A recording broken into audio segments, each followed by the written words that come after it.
Olá, a redução da maioridade penal está sendo discutida aqui no Senado Federal. A Comissão de Constituição e Justiça vem realizando audiências públicas, convidando representantes da sociedade para discutir o tema com os senadores. Há também a participação dos internautas. Os eventos estão sendo cobertos pelo E-Cidadania, que permite ao internauta fazer suas sugestões e suas perguntas. Nós conversamos agora sobre o tema com a senadora Ana Amélia. Senadora, obrigada pela sua presença. Vamos começar perguntando, a senhora é favorável ou contrária à medida de redução da maioridade penal? Eu sou favorável nos critérios que nós estamos e a realidade brasileira hoje. Não apenas da violência, mas sobre a questão da responsabilidade do menor. Nós temos internautas, a gente conversava antes da gravação, muitos internautas falaram um argumento que a senhora também compartilha dele, que é, se o menor pode votar, pode casar, pode trabalhar... Tem filhos, pode ter filhos, está tendo filhos também, está tendo filhos. Na verdade, hoje é bom esclarecer. A minha visão sobre esse tema é que a maioridade penal, para o Brasil, o limite deveria ser os 16 anos. Porque eu tomo como referência e base que hoje a legislação brasileira dá a este jovem de 16 anos, coloca na mão dele uma arma muito poderosa, que se chama título de eleitor. Essa é uma arma muito poderosa que pode mudar o destino do país. Essa arma pode mexer, tirar, colocar um líder político ou numa Câmara de Vereadores, numa Assembleia Legislativa, Câmara Federal ou Senado Federal, ou num governo ou numa prefeitura, na presidência da República. E esse poder é dado pelo título de eleitor. Olha, se ele está habilitado a ter esta arma poderosa na mão, que se chama título de eleitor, para uma democracia, é bom que se ressalte, ele está também qualificado para saber e distinguir a hora que ele está cometendo um crime que saca de uma arma verdadeira, eu fiz apenas uma simbologia, e mata uma pessoa. Então, para ter um tênis de marca ou simplesmente por uma questão de ciúme da namorada, ele sabe bem o que está fazendo. Então, é nessa medida que eu defendo a redução para 16 anos. A senhora acha que essa redução vai prejudicar menores de 16 anos que passam a ser assediados pelo crime organizado, que procura se esconder atrás dessa impunidade do menor de idade? Essa questão de fato é colocada. Agora, se o Estado brasileiro não está sendo eficiente em evitar que isso aconteça, a sociedade vai continuar ficando refém de menores cada vez mais violentos, porque não há, eu penso, uma colaboração das famílias, num diálogo maior entre os menores. E você vê hoje um grande número de adolescentes engravidando, sejam de pais adolescentes, mães adolescentes, e vai gerando filhos também da mesma forma, sem referências afetivas e familiares. Então, isso tudo contribui exatamente para esse, eu diria, desamor e esse estado de desamparo que o jovem se sente hoje. E nós estamos banalizando também, eu acho que o jovem está muito, é o jovem do shopping center, é o jovem do consumismo, é o jovem que para ter um tênis de marca, para ter um celular, ele é capaz de matar, ele mata para ter isso, ou seja, porque o valor para ele do celular e do tênis é maior, este bem material, do que a própria vida humana, que ele tira de um jovem que está com esse bem que ele está cobiçando.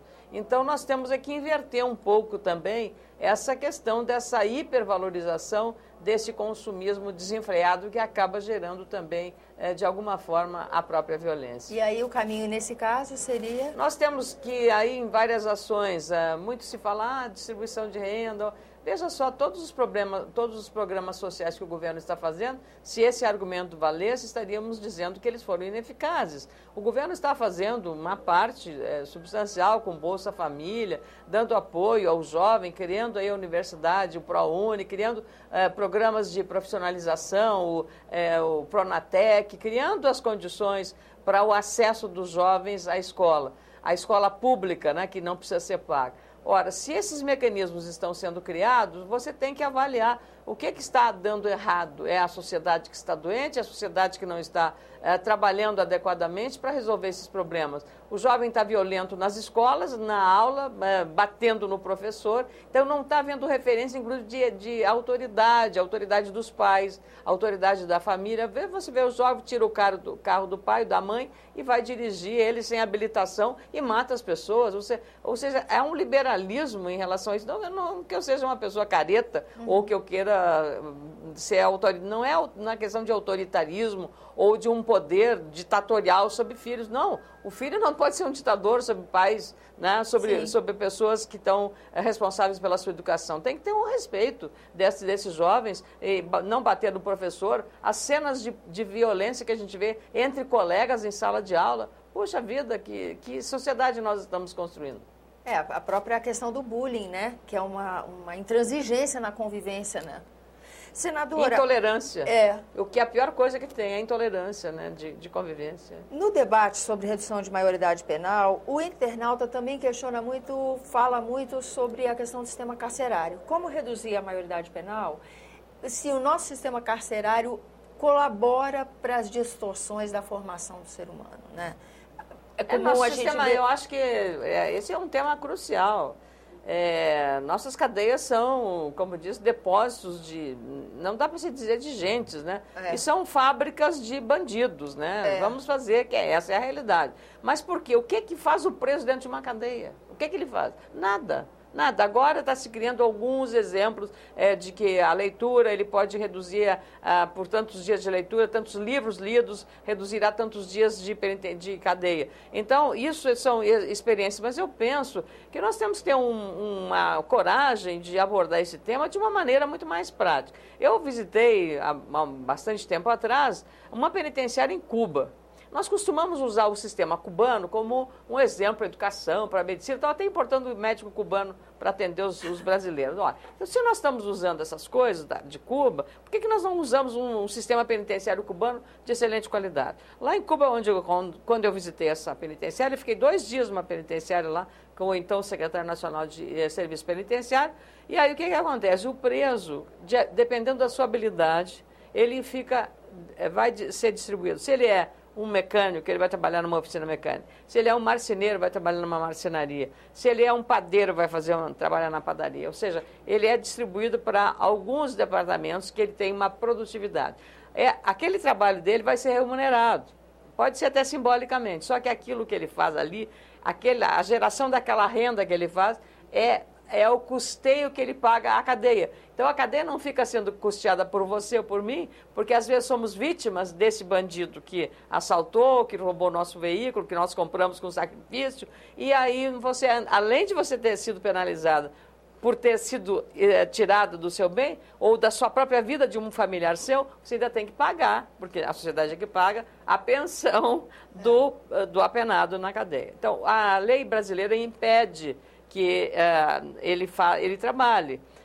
Existem alguns trabalhos que ele faz, que ele sai, também na redução da pena. Mas eu acho que se você tiver esse tipo de tratamento, até a própria afetaria, inclusive, no próprio índice de criminalidade.